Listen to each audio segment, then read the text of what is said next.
This is the sound of a boat going down the Paraná River in Tigre, Argentina, from a video posted to YouTube in October 2008. The boat is there to document the impact of the Colony Park project, a private development enterprise that had started just a month earlier with the dramatic bulldozing of nearly 20 local homes and forestry plantations. None of this was approved by the local community.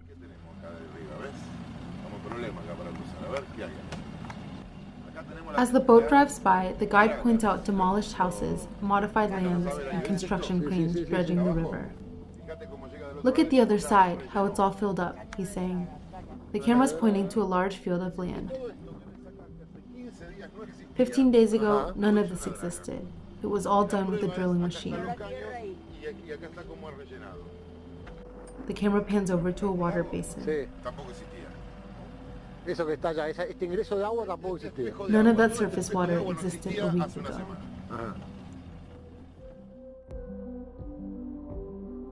Like the majority of urban developments in this wetland, which is vital to the local ecosystem, these cranes dredge sediment from the bottom of the river to fill in the low-level wetland terrain and change the natural water landscape.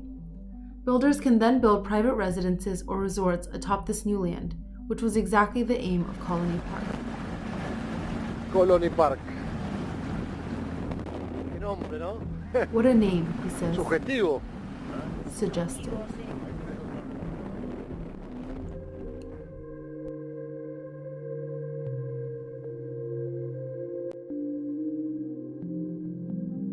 In this podcast episode, we'll be looking at how urban development and climate change have impacted the flood-prone wetlands of Tigre, Argentina. Tigre is situated on the Paraná Delta in the northern part of the Buenos Aires province.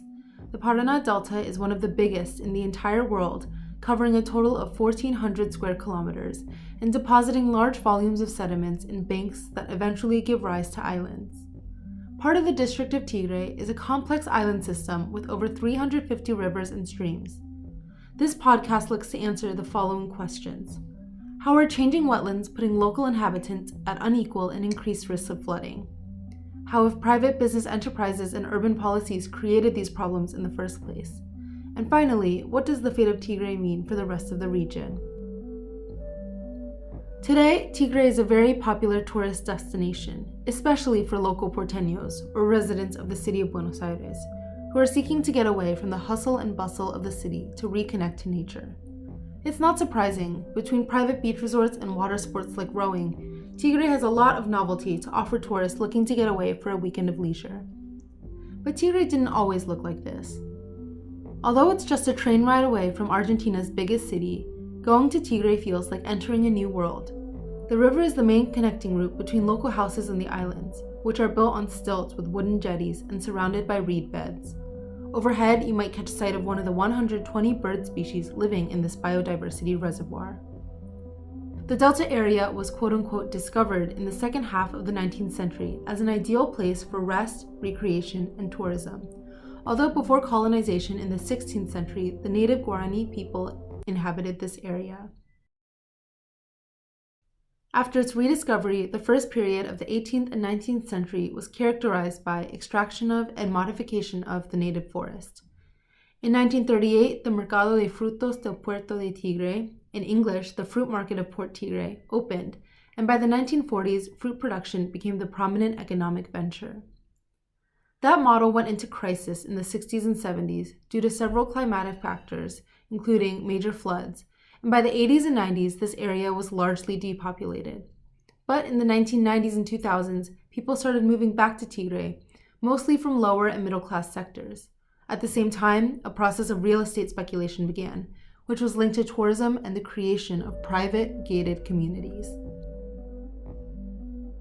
I spoke with Sofia Estelara, a sociologist and researcher at the National Council of Scientific and Technical Research, or CONICET, and the University of Buenos Aires, about this process of urbanization, which she has termed Miamiization. Sofia is a leading expert on the Delta and a resident of Tigre herself. In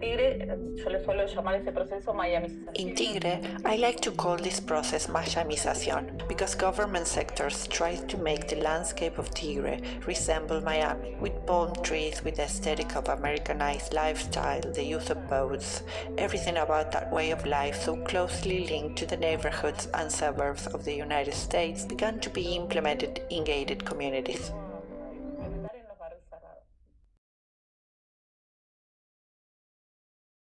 Miamiization. It's an exciting word for real estate developers building luxury homes, private beaches, and helipads in the wetlands. But for others, for many of the locals, it means something very different altogether, and something very scary.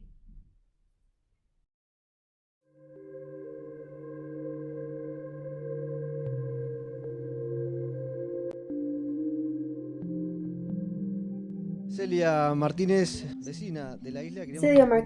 island resident, we wanted you to tell us about the experience you have had with the Colony Park project. Honestly, the experience is bad, very bad, because since this project arrived in the area, it wipes out everything. Even the job sources we had, which were logging, timber, cane, all of that was totally destroyed. Today, all we can do is work part of the summer with the reed, which is harvested, processed, and dried. It's the only thing we have left. This is from the public hearing for the Colony Park project, the one we talked about at the beginning of this podcast.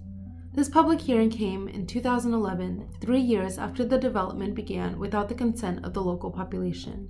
Before the project was undertaken, developers ignored a joint scientific report from the executive branch together with the Metropolitan Foundation, Integrarse Foundation, and Technological University, which revealed that Colony Park project was located in the most fragile zone of the Delta.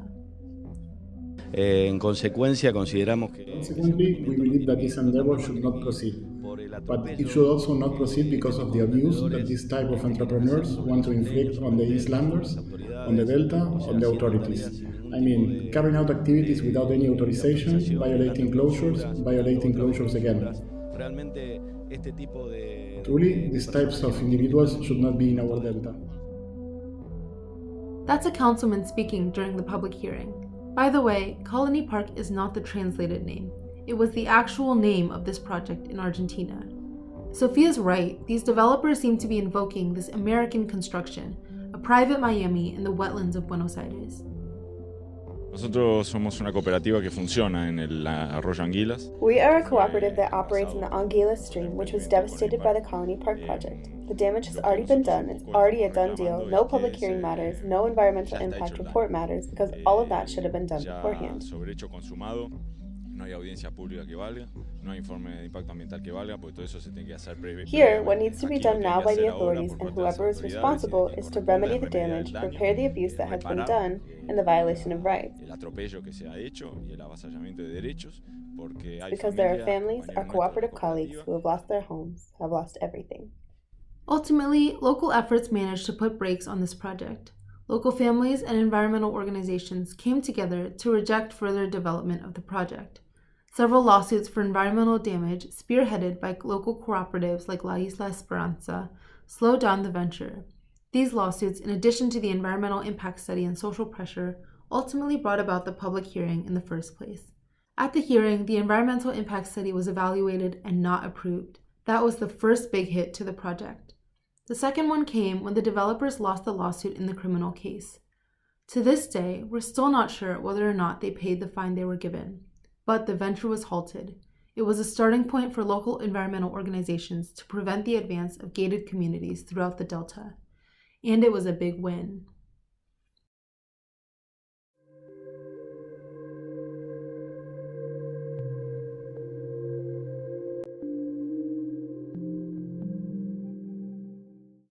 So why are we talking about an unsuccessful urban development project from over 10 years ago? Well, because these illegal and legal urban developments have continued in the meantime, and they're having real-world consequences on the local residents and the wetland ecosystem. En este lugar es una reserva protegida del municipio, no pueden hacerse este tipo de construcciones. No se pueden colocar estos muelles que necesitan la aprobación de hidráulica. Todo indica que son producto de una nueva modalidad de urbanismo privado El municipio de Tigre va a proceder a través de la justicia para desalojar a todos y a cada una de estas construcciones ilegales. That's Tigre Municipality's Secretary of Government, Mario Zamora, pointing out new development on the Anguilas and San Antonio streams. 3 years ago, the municipality underwent the first stage of operations to close 52 clandestine works in the Delta. All of these works violate Ordinance 1101 in the Municipal Contravention Code, which is a measure aimed at stopping illegal real estate business in the most fragile wetlands areas on the island. Under the Comprehensive Delta Management Plan, the Delta Advancement Fund, which is at the mouth of the Rio de la Plata, is protected as the most fragile area of the wetland, since it's the area under formation and growth of the islands. It's here that illegal real estate developments have been cropping up, which Zamora calls a new form of private urbanism. And this urbanism is putting the wetland ecosystem and its local residents at risk.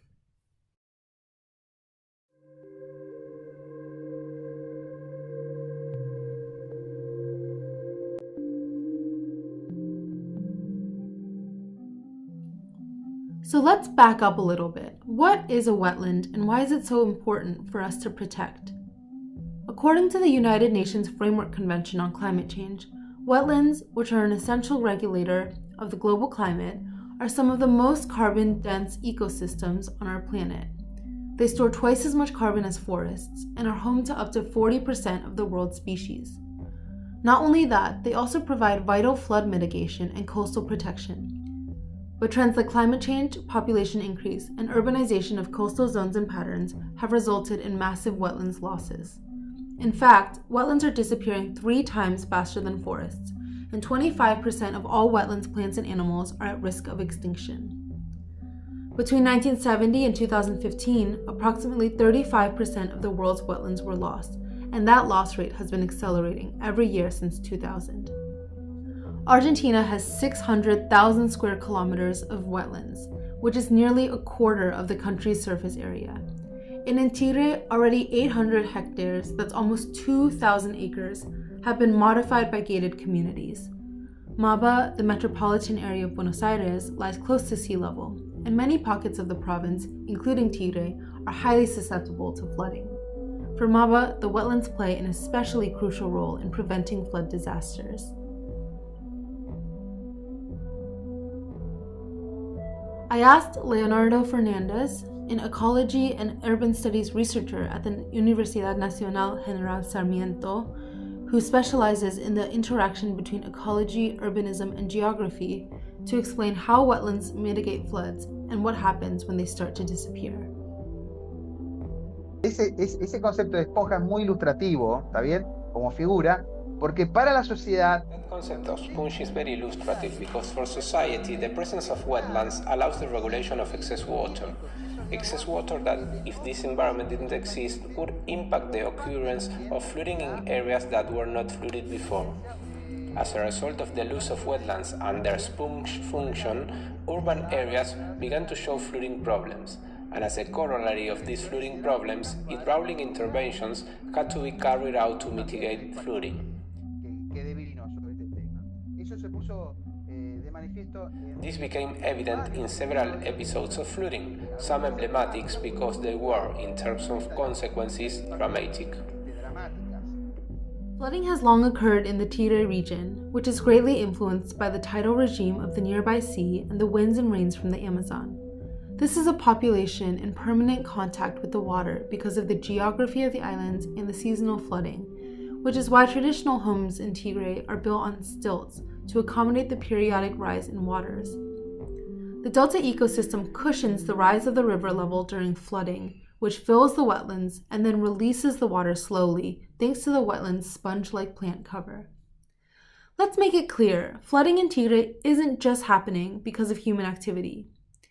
In fact, Tigre's climate is governed by the El Niño and La Niña phenomenon, also known as ENSO. During La Niña, flooding events decrease. In fact, until last year, Tigre was in the La Niña cycle and experienced problems with drought. But now, in 2024, we're in the El Niño phenomenon again, and frequent flooding, meaning small ones every week and a large flood every 2 to 3 months, has come back in full force. Just a couple months ago, there was an extraordinary tide that hit 3.7 meters, the first of that height in 10 years. But while these floods are a natural part of this region, urban development, flawed environmental governance, and changing climate means that these flooding events are becoming less predictable, more severe, and more frequent during flooding cycles. In 76, 85, and the 90s, there were several episodes, and in the 2000s as well. It is evident how the impact has grown in terms of affected people who need rescuing, evacuating, as well as the material losses of homes.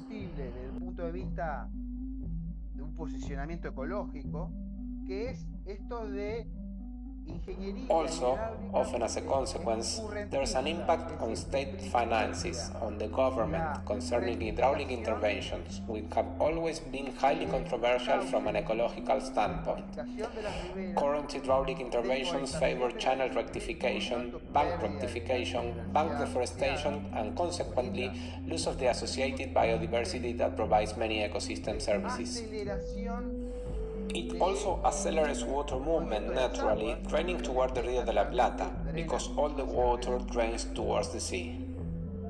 Leonardo is talking about the current hydraulic engineering school of thought, which favors intervention and mitigation of flooding through directly changing the landscape. This means creating man-made channels which accelerate water movement, modifying riverbanks, and similar projects. But he argues that these kinds of hydraulic interventions have longer-term ecological consequences that result from changing the landscape even more. Pero que de alguna manera están íntimamente, estos que menciono, asociados a modificación. These impacts which I mentioned are intimately related to the flooding phenomenon and altering wetlands, which have always acted as a regulator of water drainage. That means that the water that falls on a basin is tempered by the presence of biodiversity, of flora which moderates the water and decreases the erosive impact of the water from drainage. Additionally, the presence of the wetland, which has that sponge factor, slows down and regulates that water movement. When the wetlands are altered and lost, this water movement accelerates, and then the flood bases collapse. They go crazy, and there we have the flooding phenomenon, which becomes much more evident. The thing is, these exacerbated vulnerabilities to flooding disasters are not falling equally on the different population groups living in Tigre. To fully understand how these inequalities are created, we have to start with some theory, and for that, we'll look at the work of David Harvey. David Harvey is widely considered one of the most influential geographers and urban theorists of this century.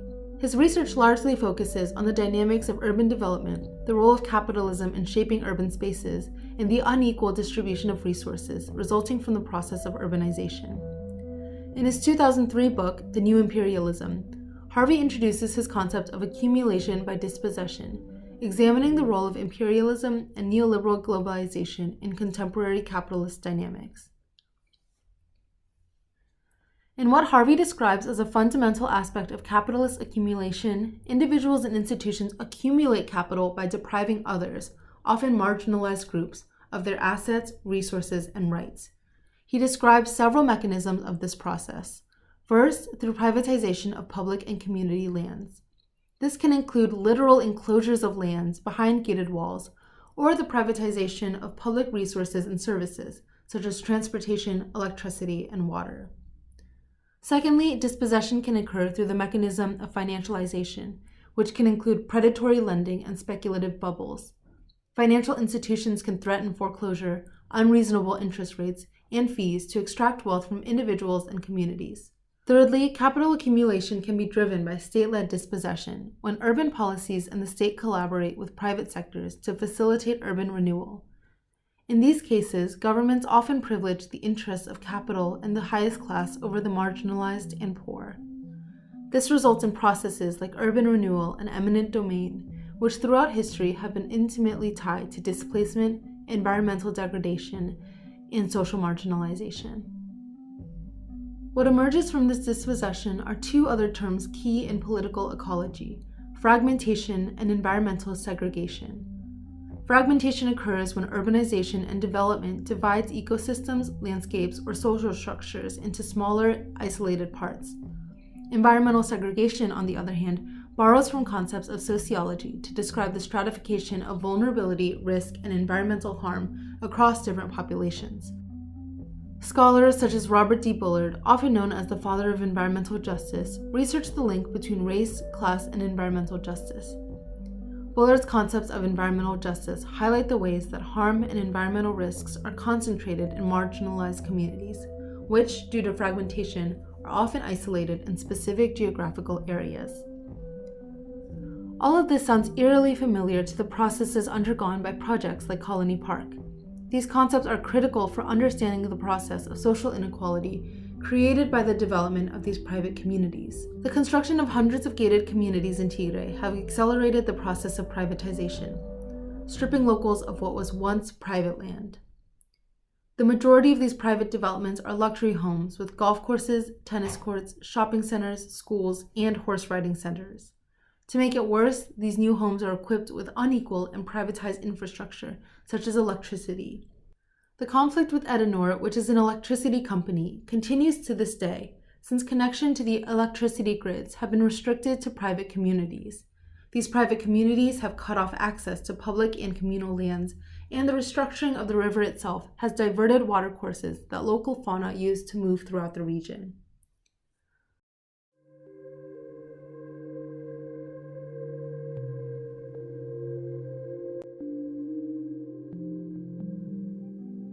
This process of urbanization in Tigre has long roots in history. In the 1880s, Domingo Faustino Sarmiento, an iconic politician and celebrated historical figure in Argentina, built a house in the Delta where he would go for the weekend. So we see that this idea of a retreat into nature isn't something new at all. It's something that has been constructed and exercised throughout history. And it's that social concept of getting closer to nature that introduces this paradox, urbanizing nature in order to enjoy it. Leonardo explained what he saw as the three main factors allowing for Tigre's urbanization. Yo dije tres factores, ¿no? Hablé de I mentioned three factors. I talked about the real estate market, that is, that people are willing to buy certain real estate products, and also significant technological interventions. We are talking about interventions of an impressive level from the point of view of the terrain, the volumes of land, and the transformation of those environments. And there's a third factor that is of a more political institutional nature, which has to do with legal normative protection. Without these protections, those types of modifications could not have been carried out. And this involves the state's levels of the province of Buenos Aires and the municipality, in this case, the municipality of Tigre. So there it is, a real estate market catering to the upper middle class and elite sectors, technological advancements in hydraulic engineering to be able to transform vast areas of the Tigre wetlands, and urban policy. But first, what is urban policy? Well, urban policy is an instrument of intervention used to modify or maintain an aspect of urban reality, a complex dynamic among different actors with different logics and interests. It can be split into broad categories. The first is related to goods and services for collective consumption, for example, housing policy. And the second category is the instruments that accompany and regulate the construction of the territory and significant elements of urban structure, which is where urban planning comes into play. To quote Diego Rios, a prominent researcher for CONICET, for the capital cycle to continue, there must be an alliance with political power, especially when it comes to urban matters in public policy that tends to favor groups with greater economic power. According to Rios, urban planning plays a key role in altering the valuation of risk-heavy spaces as dominant groups enter these devalued areas, minimizing the negative and maximizing the positive. Urban policies and water management work, driven by social actors and in collaboration with the state, offer the means to mitigate risk while taking advantage of otherwise devalued land.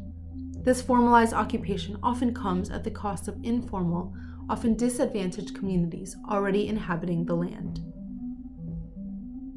In the late 1970s, Tigre was one of the 5 municipalities out of the 135 in Buenos Aires that modified its zoning code, which it did through the Decree Law 8912.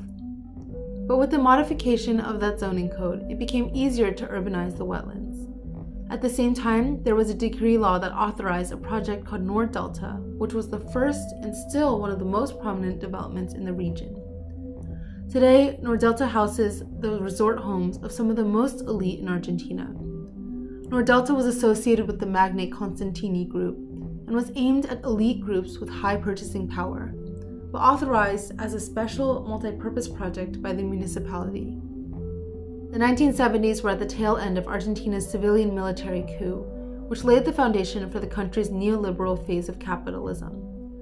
The next 2 decades during the Menem government gave rise to private capital and a new empowerment of private economic actors. What resulted was an outcropping of luxury, high-end high-rise, and gated developments that sprawled across the metropolitan area. After the flooding events of the 50s and 60s left Tigre largely vacant, the poorest population started to migrate back to Tigre in the mid-1980s with Argentina's return to democracy. These groups constructed informal settlements, and between 1980 to 1991, the proportion of informal settlements to the total population in Tigre's municipality increased by 60%. Concerned about the proliferation of these shanty towns and hoping to attract private investment, the local government prepared strategies in the beginning of the 1990s to facilitate urban renewal. Ordinance 1894 of the Tigre District Zoning Code allowed greater flexibility in urban legislation, facilitating approval of gated community proposals. In 2002, Decree Law 1727 decentralized approval of these projects in order to speed up the steps required for approval. In the meantime, Tigre's water management remained fragmentary, with notorious gaps and inconsistencies in approval procedures. Patricia Pintos, one of the most prominent researchers of the Delta, describes this flexible urban policy designed to facilitate privatization at the cost of segregation and gentrification as part of neoliberal urbanism. With private development sanctioned by the state, suburbanization was the natural next step. While private residences cropped up, low-resource locals were pushed out. Notably, these project locations were often chosen right next to predominantly low-income neighborhoods, as in the case of Troncos del Talar and Sina Sina.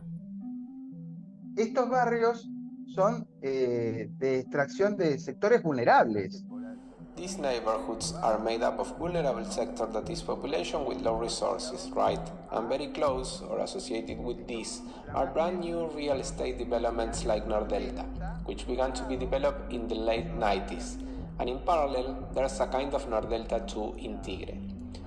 These are also impressive transformations of middle-class urbanizations from another empire linked to real estate development, which is called ADICO. In 2002, 10 families were threatened with eviction in the Arroyo Dorado and San Antonio River communities by Pagliatini, a boat manufacturer, and the real estate company Battellini.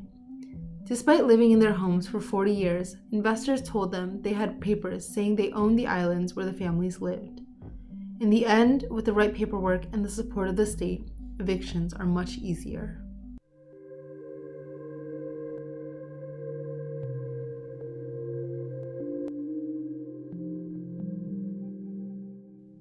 So we've established that these processes of urbanization are creating social inequalities across different communities in Tigre. But how does this relate to flooding risk? Why do some communities have greater risk of flooding despite occupying the same regions of the Delta? To better understand these questions, I spoke with Jessica Viand, a researcher and specialist in disaster risk reduction, disaster studies, and land use planning. First, Jessica explained the difference between disaster and risk. Como hace muchos años, en realidad a principios de... In the early 80s, early 90s, there was a whole trend in the social science that thought to understand the political, economic, social, and cultural causes of what was called a disaster. So, to get to the root of those causes, scientists began to develop theory and concepts of how to find the previous causes, which were a configuration of that risk. How risk conditions were generated so that later it would result in damage, and how it would manifest as damage. That, then, is the disaster, or more clearly, the disaster is the consummation of risks, proven in the fact that there was a risk. So, the risk is the potential. It's like this scenario, before a disaster occurs. I mean, risk is that notion that damage can occur, It's always a probability. It's like the risk of, well, if you climb up to a very high terrace and you are close to the edge of the terrace, well, you have the risk of falling. It's always the probability of something happening. So that risk is configured in a society with certain situations that make the population more vulnerable to the disaster according to the different threats they may be exposed to. Understanding this difference helps us understand how two different populations could have completely different risks, despite facing the same disaster. In her research, Jessica explains that it's social conditions which create risk, because natural phenomena by itself cannot present itself as a danger if there's no exposed vulnerable population. Hence, the inherent social characteristic of risk. Hay muchas condiciones de informalidad en las ciudades en América Latina. There are many conditions of informality in cities in Latin America, which often led to the population being exposed or located in areas where there's higher risk. In other words, there are no safe zones to live in, to build your home, or construct a dwelling with certain conditions to ensure your safety in the place where you are living. So, in a way, social conditions, whether due to technological aspects of housing construction or the location where people are situated, generate a risk and exposure to certain threats. These can be areas of the city poorly drained, depressed regions with inadequate drainage, and where it rains heavily, they flood. There can be areas near a river where, when there's a flood, water enters the houses, and somehow the state allows these residences in areas that are not so safe. It is also always obviously mediated by the resources the people living there have, like the case of gated communities in Tigre. For example, we know there are areas that flood, but through altering the soil composition, along with technologies used to raise the ground and houses, which they built more safety to be protected from the floods, even though the location itself still remains in a floodplain in wetland areas. But well, the conditions to adapt to the environment are different. They have more resources than a lower income local population who access the land informally, building their homes with the few resources they have. Those differences that's going to give you the difference in vulnerability, even though both are exposed. The gated communities or an informal family, both are exposed to the same threat, but the vulnerability situation of one is very different from the other in terms of dealing with that, meaning the risk will be different.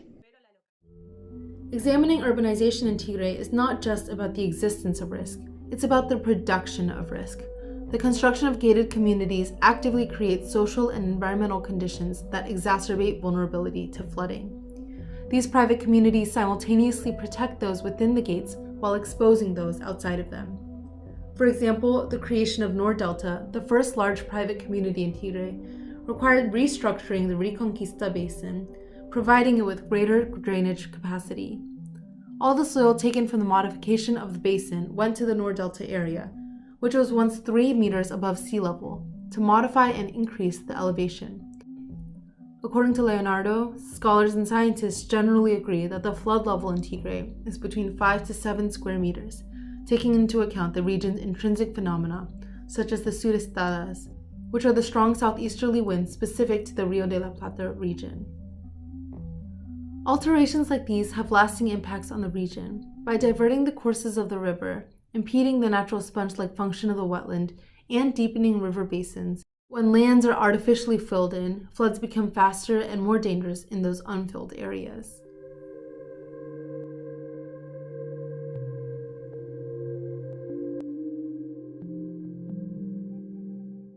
None of this is to say that the government isn't doing anything in response to climate disaster. In 1971, Argentina signed the Ramsar Convention, the most important international wetlands law to date.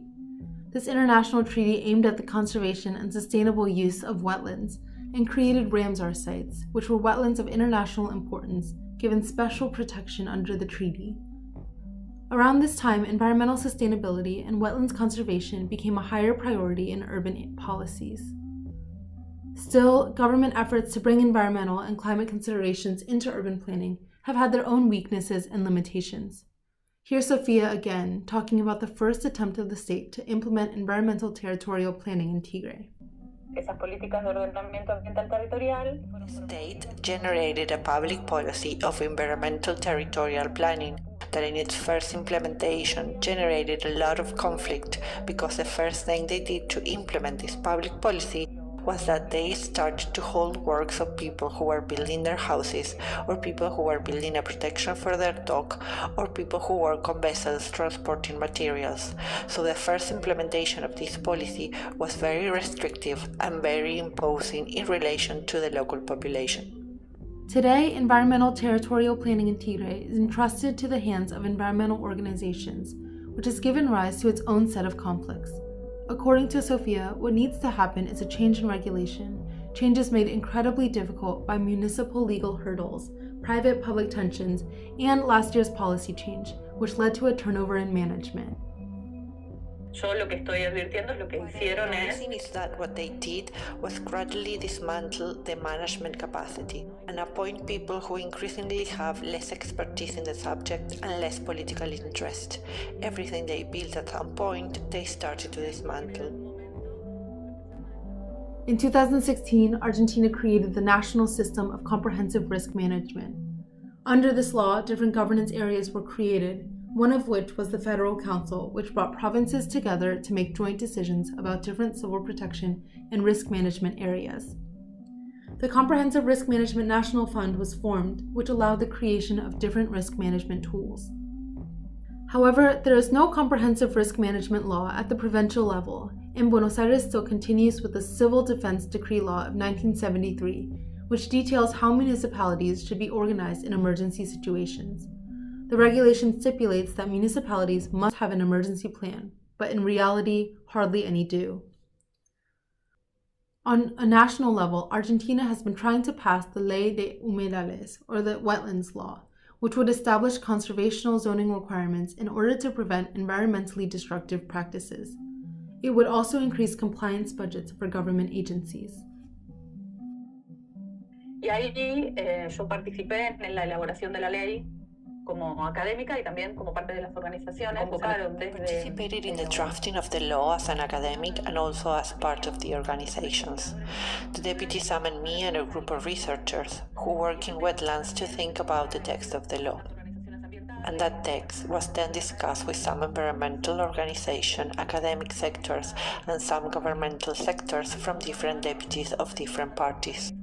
So a consensual project was put together, which for me was a very important advancement because the academic sector agreed on several issues and the organization supported it, as did the deputy sectors. There was quite an interesting law created there, and from my point of view, it was a greater achievement than other environmental laws, because we could consider the pros and cons of other laws and develop a proposal. That's Sofia again, who played an integral role in shaping the wetlands law. Bueno, eso tuvo mucha prensa durante el 2020, 2021. That received a lot of press coverage during 2020, 2021. But the real estate pressure and the pressure from various business lobbies caused that law to lose parliamentary status. And the deputies first trimmed it down and then didn't even address it. Well, and now it's far from being taken into account, basically. Through the lobbies of agribusiness, real estate, and big mining, bolstered by governors of northern Argentina, the wetlands law has been stalled for what has now been a decade. And worse, Argentina's penal code does not have an explicit framework for the prosecution of environmental crime. That means that even with an increase in regulation, oversights in Argentina's criminal code may fail to bring about adequate compliance.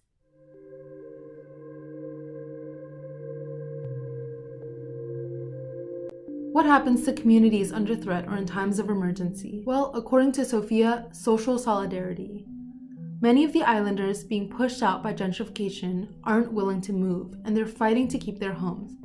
For some, island life is all they can imagine. The failed Colony Park project was successful in doing one key thing: organizing locals around a common identity as an islander. In the midst of confrontation, locals began to constitute themselves as political subjects. Today, local organizations created years ago to fight against displacement and environmental negligence are still active in Tigre. One such organization is la Asociación Civil Itecoa, which in Guarani means water village. Convocamos a las universidades que muchas veces habían venido a hacer testeos. The organization promotes activities related to agroecology, reforestation with native plants, and integration into wetland life. Let's see the wetland as part of our ecosystem and not as a system to be transformed so it can be dried out. That was Tanya Giuliani, the president of the association. By promoting regenerative agriculture practices, members of Itecoa hope to provide locals with food sovereignty and help the land become productive again, instead of being exploited for real estate. Another cooperative, La Isla Esperanza, was formed during the Colony Park project to fight against evictions. In 2016, the cooperative suffered an arson attack against one of their sheds, but they fought back by strengthening their alliance with scientists from the University of Buenos Aires and La Plata. Convocamos a las universidades que muchas veces habían venido a hacer testeos. We called on the universities that had often come to conduct test and research here. We called on them setting up the Delta Wetlands Observatory, which is still operational and has other networks in defense of the wetlands. The Delta must be respected as a wetland, and for that, we must recognize the islanders who are the ones who take care of it.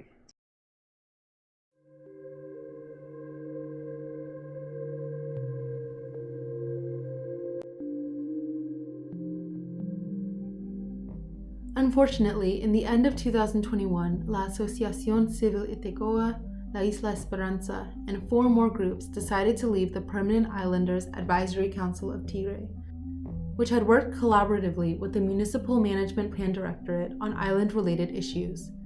The members of the group who left wrote, "The municipality has been able to contribute little to problems of transportation, electricity, pollution, sustainable productive development, and maintenance of waterways, dredging and clearing, and that the absence of public policies for territorial planning implies a constant advance of real estate speculation." The government then appointed real estate entrepreneur Santiago Cervantes as the new director of the management plan. Cervantes in 2015 had hit the canoe of a local islander, killing him. These collisions between luxury boats and the canoes of residents are sadly becoming more common.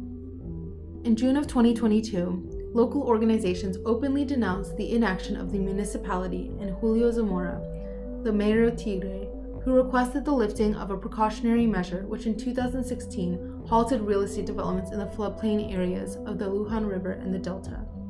If lifted, 3 stalled real estate projects would be reactivated in the Luján River floodplain. In the meantime, new developments are reframing what it means to be sustainable.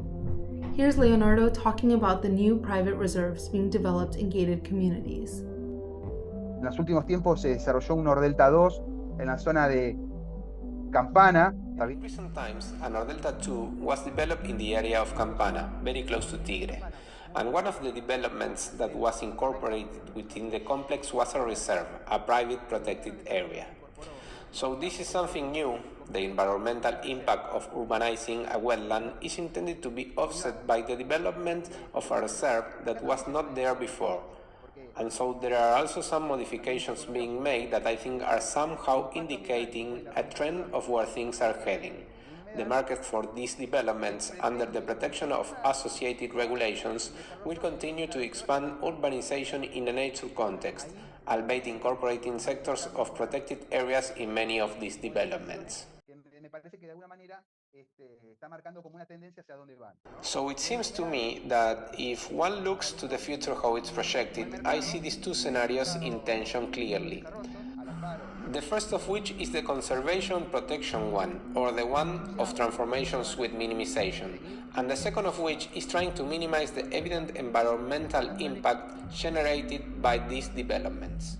I asked Sofia, who lives in Tigre, what she thought about the future of the Delta. Her response seemed pretty dejected.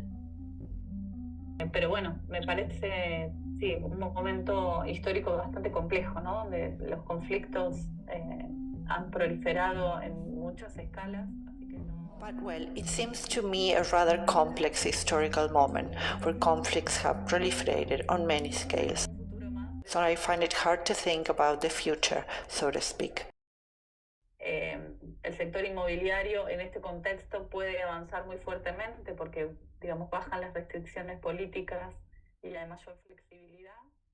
It's a more discouraging future, which has to do with the fact that the real estate sector in our current context can advance very strongly because political restrictions are lowered and there is a greater flexibility. So that can make some development re-arise, but there's nothing really happening. Or they may be halted precisely because of the economic crisis. So no, the truth is I think it's a rather bleak future in general, or I'm a bit discouraged at this moment.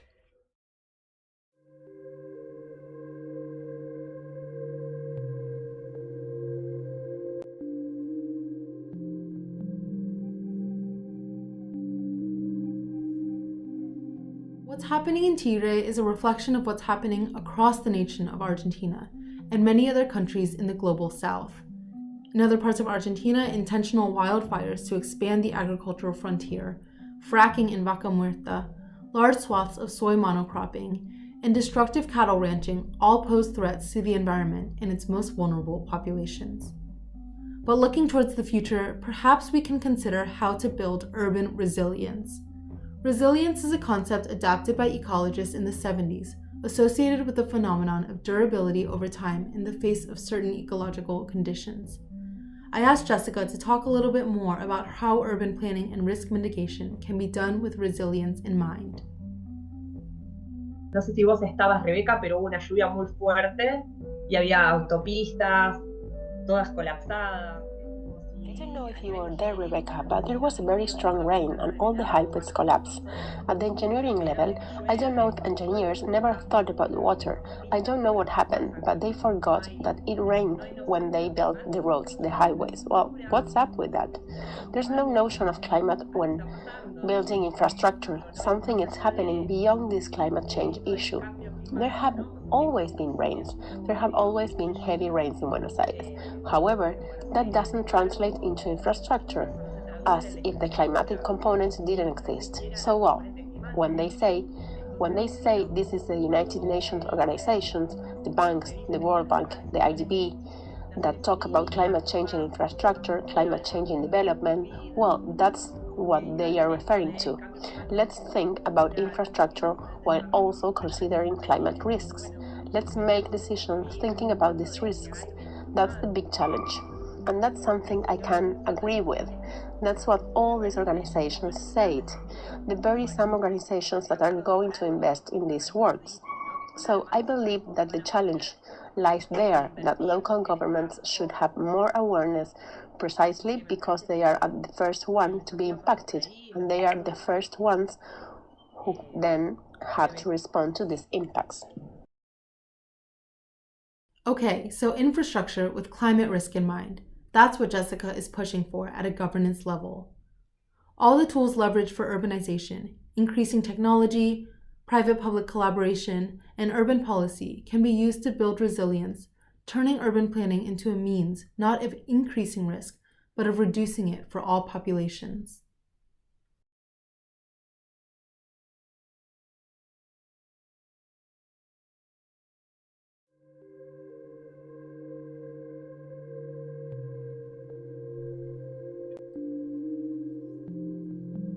In this podcast, we talked about how urban development in Tigre, encouraged by urban policy and exacerbated by climate change, is exposing vulnerable populations to even greater flood risks. We looked at the Colony Park project, which was the first broadly publicized non-successful development project, and ended by discussing what the future of the Delta may look like. Thanks for listening, and feel free to leave a comment with your thoughts.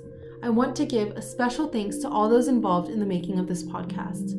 I especially want to thank Melina Tobias, my research advisor, for making this podcast possible and being with me every step of the way.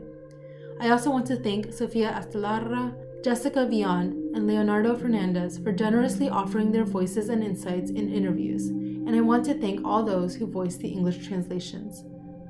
For a detailed bibliography of this podcast, please check the description box.